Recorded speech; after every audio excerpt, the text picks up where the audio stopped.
Avec vous, Antoine Janton, bonjour. Bonjour Philippe, bonjour à tous. Au sommaire de votre journal des médias, Antoine. Une vidéo au succès foudroyant, un candidat de The Voice viré et C8 sanctionné par le CSA. Mais d'abord, les audiences avec vous, Louise Bernard, qu'ont regardé les Français hier soir. C'est assez logique, c'est TF1 avec la suite de sa série Je te promets qui se classe en tête. 3 900 000 téléspectateurs qui se maintient à un bon niveau, 19,2% de part d'audience. Ensuite, c'est les rediffusions sur France 2 et M6 qui sont au coude à coude. France 2 devant quand même, 2 367 000 téléspectateurs ont regardé le téléfilm adapté de l'histoire de Patrick Dils. Je voulais juste rentrer chez moi, 10,7% de part d'audience. Et M6 Cauchemar en cuisine, c'est une rediffusion donc parce qu'il n'y a toujours pas d'inédit à cause de la crise sanitaire. 2 280 000 téléspectateurs, 10,6%. C'est à peu près comme la première diffusion en septembre 2020. Merci beaucoup, Louise Bernard. Culture Média. Antoine Janton, votre journal des médias avec à la une le succès fulgurant d'une vidéo. Triste succès puisqu'elle annonce cette vidéo la fin d'un des duos les plus connus au monde. Je suis sûr que vous avez tous les deux dansé sur l'un de leurs titres, Évidemment. Daft Punk. Oui. Près de 11 millions de vues pour Épilogue. C'est le titre de cette vidéo de 8 minutes publiée hier après-midi sur YouTube. 11 millions de vues en à peine 24 heures.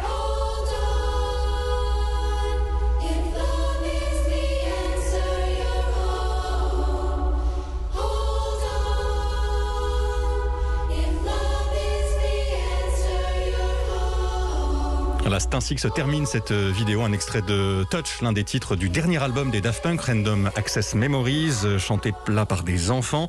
La fin des Daft Punk, c'est un événement qui est aussi à la une de Libération ce matin et dont les journaux parlent largement dans la presse. Libération avec un titre encore fantastique, on se lève et on se casque. Et on reviendra sur la séparation des Daft Punk dans la deuxième heure de l'émission. Quels sont les titres indispensables du duo? Réponse avec Angèle Châtelier, ce sera aux alentours de 10h30. Et puisqu'on parle de YouTube et de millions de vues, une information encore Philippe pour vous dire que le compteur de la chanson de McFly et Carlito dont nous parlions hier effectivement dans ce journal atteint 8 millions et demi de vues ce matin. Objectif 10 millions, je vous le rappelle, pour que les deux youtubeurs puissent être reçus à l'Elysée par Emmanuel Macron. Et lui soumettre un défi au président de la République. Dans ce journal, il est encore question de réseaux sociaux, Antoine, avec un candidat écarté de The Voice. The Vivi, candidat à la prestation très remarquée samedi soir, il avait repris Suicide social d'Orelsan. Aujourd'hui sera le dernier jour de mon existence, la dernière fois que je ferme les yeux, mon dernier silence. J'ai longtemps cherché la solution à ces nuisances, ça m'apparaît maintenant comme une évidence. Fini d'être une photocopie, fini la monotonie, la lobotomie. Aujourd'hui, je mettrai ma chemise et ma cravate. J'irai pas jusqu'au travail, je donnerai pas la patte. Adieu les employés de bureau et leur vie bien rangée. Si tu pouvais rater la tienne, ça les arrangerait. Voilà, c'est la voix de Vianney que vous avez peut-être entendue derrière celle de Vivi. Vianney, l'un des coachs que le candidat avait choisi de rejoindre, mais leur collaboration n'ira donc pas plus loin. The Vivi a été viré de l'émission. En cause, 5 tweets écrits par le jeune chanteur. C'était il y a 4 ans, il avait alors 17 ans. Des messages racistes et homophobes que des internautes ont exhumés avant-hier après l'émission. Des messages incompatibles avec les valeurs de cette émission, selon la société qui produit The Voice, ITV. Elle s'est dite choquée hier. Elle a donc pris la décision, en accord avec le diffuseur, avec TF1, d'écarter The Vivi, malgré les excuses qu'il a pu présenter sur son compte Instagram dimanche soir. Une décision qui serait illégale, selon l'avocat Jérémy Assous, qui parle même de licenciement abusif. Il le dit ce matin dans les colonnes du Parisien. La chaîne C8 mise en demeure par le Conseil supérieur de l'audiovisuel. Une décision plutôt clémente du CSA compte tenu du passif de la chaîne qui a déjà été sanctionné par le régulateur à plusieurs reprises. Mise en demeure donc pour une publicité clandestine. C'était dans l'émission On touche pas à mon poste. Cyril Hanouna avait fait la promotion d'une compagnie aérienne fantôme, Skyline Airways. C'était en septembre 2019. Loana, qui était l'invitée de Touche pas à mon poste il y a 2 semaines, a été hospitalisée hier. Hospitalisée dans un état grave d'après Nice Matin, l'ancienne candidate de Love Story et l'ancienne vainqueur de Love Story a été admise dans un établissement du Var hier. Aucune certitude sur les raisons qui ont conduit à son hospitalisation. Certaines sources évoquent une overdose. Et puis le focus programme du jour, Antoine, c'est un documentaire édifiant sur Arte. La fabrique de l'ignorance, titre éloquent. Le film raconte comment certains industriels manipulent la science pour que les dirigeants politiques n'aient pas tous les éléments en main et pour ainsi éviter des réglementations contraignantes ou des poursuites judiciaires.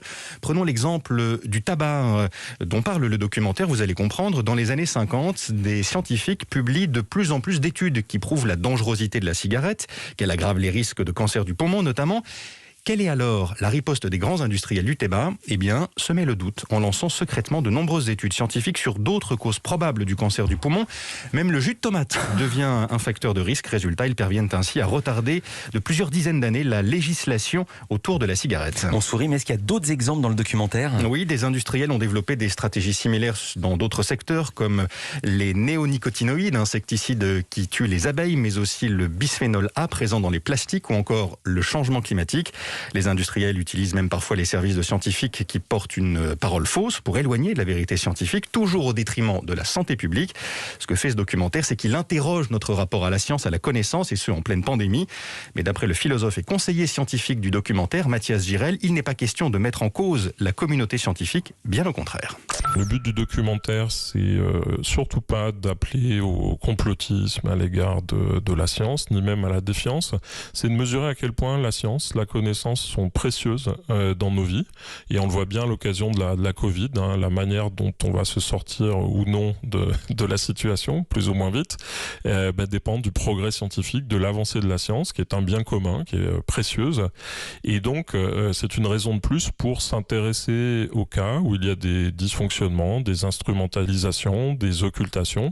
La fabrique de l'ignorance, déjà en ligne sur le site arte.tv. Il sera diffusé ce soir à 20h50, documentaire de Franck Cuvelier et Pascal Vasselin. Et puis encore quelques mots pour vous annoncer le lancement aujourd'hui de Star. On en avait parlé il y a quelques jours dans ce journal. Star, c'est la nouvelle offre de Disney+, une offre destinée aux jeunes adultes avec de nouveaux contenus, des films, des séries.